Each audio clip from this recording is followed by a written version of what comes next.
Beaucoup de personnes résidant en Allemagne continuent à laisser beaucoup d'argent au fisc allemand, appelé Finanzamt. Ceci est malheureusement dû à un manque d'information.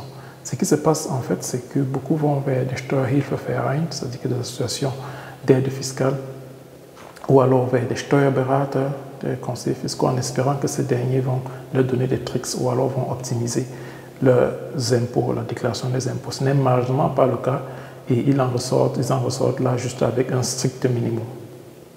Dans cette vidéo, j'aimerais partager avec toi des astuces qui peuvent te permettre de récupérer jusqu'à 25 000 €, voire même plus, en fonction de ta situation personnelle. La suite, juste après le générique.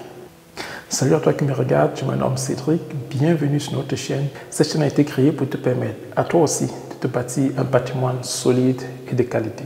Ici, nous parlons de mindset, des stratégies d'investissement et de l'immobilier. Si cette thématique-là t'intéresse, je t'invite à faire deux choses. La première, c'est de t'abonner à notre chaîne et d'activer la cloche de notification. Et la deuxième, c'est de la partager avec tes proches. Dans cette vidéo, j'aimerais partager avec toi 5 astuces qui vont te permettre comme ça de récupérer jusqu'à au moins 25 000 €, voire même plus, en fonction de ta situation personnelle. Reste jusqu'à la fin parce que les 2 dernières astuces sont ceux-là qui vont te permettre de récupérer vraiment beaucoup d'argent. La première astuce qui peut vous permettre de récupérer beaucoup d'argent auprès du fisc allemand concerne les coûts liés au travail en groupe. Ça concerne beaucoup plus les étudiants dans le premier temps. Lorsqu'on est encore étudiant, on forme généralement des Gruppenarbeit, donc on forme généralement des groupes avec des amis pour apprendre. Ce que beaucoup ne savent pas, c'est qu'ils peuvent également déclarer des coûts liés, n'est-ce pas, à ce groupe. Il s'agit de quoi, par exemple? Il s'agit des coûts de transport qu'ils peuvent déclarer.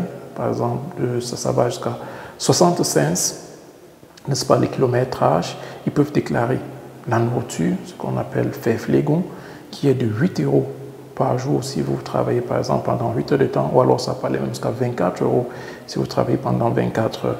Donc imaginez-vous maintenant que vous rencontrez juste 50 fois par an, vous pouvez faire déjà la somme pour voir ce que vous pouvez déclarer. Donc c'est possible de les déclarer. La seule remarque qu'il faut faire ici, c'est qu'il est important de le prouver, et vous pouvez le prouver à travers un protocole que vous faites à chaque fois que vous rencontrez. Donc vous pouvez faire un protocole avec la liste de tous ceux qui étaient là, qui ont participé, ce sur quoi vous avez travaillé, et chacun signe. Donc là, vous avez un protocole clair et vous pouvez présenter ou alors prouver, n'est-ce pas, auprès du fisc que vous êtes rencontré et vous avez travaillé. La deuxième astuce qui peut vous permettre de récupérer également de l'argent au fisc allemand concerne les frais liés, n'est-ce pas, à la pension alimentaire de vos parents. Très souvent, ce qui se passe, c'est que pour ceux qui vivent en Allemagne, ils envoient généralement de l'argent pour aider la famille ou alors particulièrement les parents. Mais ce qu'il faut préciser qui est important ici, qu'il faudrait prouver au fisc que le parent, le papa ou la maman, les deux, sont dans les besoins. Donc, ils ne gagnent pas beaucoup ou alors ils sont peut-être arrivés en retraite. Et pour cela, il y a des documents pour pouvoir le faire. Donc, de façon générale, il est possible de faire reconnaître également ces coûts-là. Le fisc allemand a déclaré des sommes pauschales selon le pays dans lequel le concerné ou les concernés se trouvent. Je vais prendre un exemple, le cas du Cameroun. Par exemple, vous pouvez déclarer par parent jusqu'à presque 5 000 €. C'est-à-dire que pour la maman, c'est dans les 2 400 €. Pour le papa, c'est pareil. Donc, pour un parent, ça tourne à presque 5 000 € de déclaration que vous pouvez faire. Donc, imaginez-vous donc que pour votre femme, vous êtes marié, et que la femme va faire pareil également pour ses parents. Donc, le couple, vous pouvez vous retrouver dans un déclaré par là, dans les 10 000 € l'année. Donc, ce n'est pas sous-estimé, vous pouvez comme ça récupérer beaucoup d'argent au fisc. La troisième astuce que j'aimerais partager avec toi, et qui peut te permettre également de récupérer beaucoup d'argent auprès du fisc allemand, concerne les prises en charge. Beaucoup résident en Allemagne depuis un bout et travaillent déjà. Et très souvent, ce qui se passe lorsqu'ils veulent faire venir leur petit frère ou alors leur petite sœur, ils signent une prise en charge. Alors, dans beaucoup de cas également, le petit frère ou la petite sœur, lorsqu'elle arrive, elle n'a pas suffisamment d'argent dans le compte. Et du coup, c'est vous donc qui devez vous occuper d'elle. Vous devez donc financer ses études, financer ses coûts de langue déjà, commençant par là, payer son loyer, lui donner de l'argent pour se nourrir.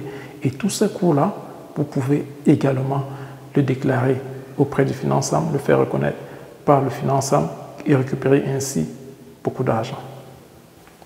La quatrième astuce qui va te permettre de récupérer comme ça beaucoup d'argent auprès du fisc, c'est le Fairless for Track.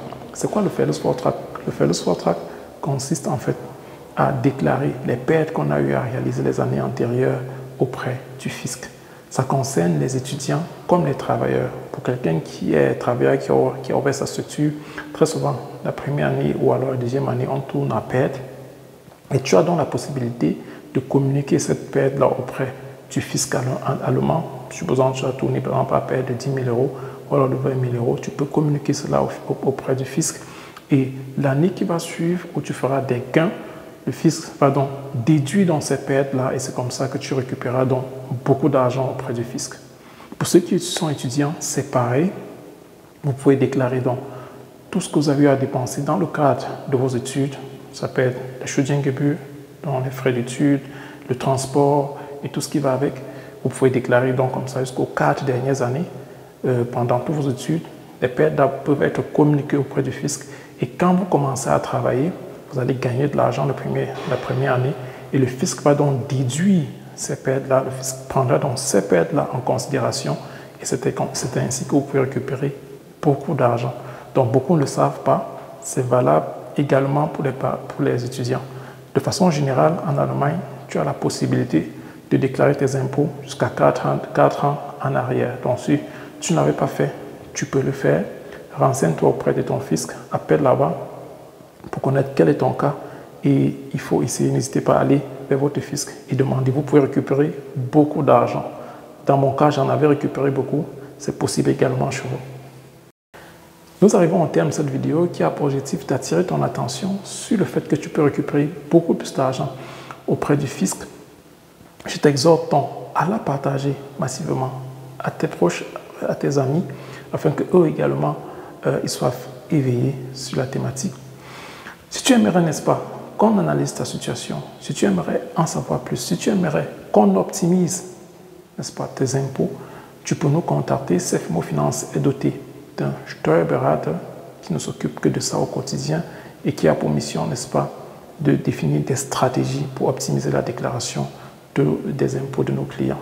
Donc, n'hésite pas à nous contacter. Notre numéro, tu la trouves, n'est-ce pas? Tu le trouves dans la barre de description et ensemble, on pourra voir ce qu'il y a lieu de faire dans ton cas. C'était Cédric Folépé pour CFMO Finance. Ensemble, nous te bâtirons un patrimoine solide et durable. À très bientôt.